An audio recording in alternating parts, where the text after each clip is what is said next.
Sosok Sulasmiyati, guru antar jemput siswa SD pakai motor Dorcas demi penuhi nazar, sudah berlangsung 4 tahun.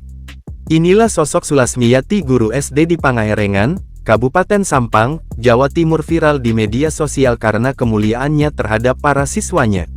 Sulasmiyati menjadi sorotan karena rela mengantar jemput muridnya untuk berangkat sekolah. Sehari-hari, guru berusia 45 tahun ini menggunakan motor Dorcas atau motor odong-odong bekas untuk antar jemput murid kelas 1 SD.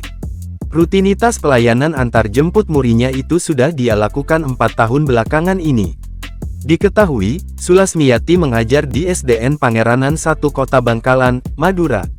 Di balik keinginannya itu, Sulasmiyati bernazar untuk membeli motor Dorcas jika dirinya diangkat menjadi guru P3K pegawai pemerintah dengan perjanjian kontrak. Tak disangka, 2 tahun kemudian cita-citanya untuk menjadi guru P3K tercapai di tahun 2023.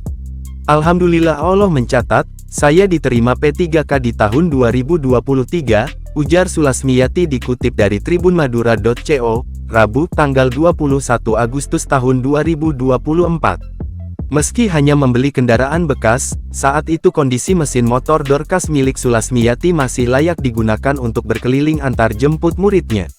Sulasmiyati bersyukur karena inisiatifnya memberikan layanan antar jemput muridnya itu didukung para guru lainnya. Masih dikutip dari sumber yang sama, Sulasmiyati menjelaskan biaya operasional motor Dorcas tersebut ditopang dari bantuan teman-teman guru SDN Pangeranan 1. Adapun untuk biaya perawatan seperti ganti oli dan servis, dibantu kepala sekolah yang kebetulan mempunyai bengkel. Kebetulan di sini muridnya sedikit, ada beberapa anak yang putus sekolah, berhenti sekolah karena lokasi sekolah dan rumah terlalu jauh. Dari situlah saya terus mencari murid, saya juga menerapkan les gratis dan antar jemput.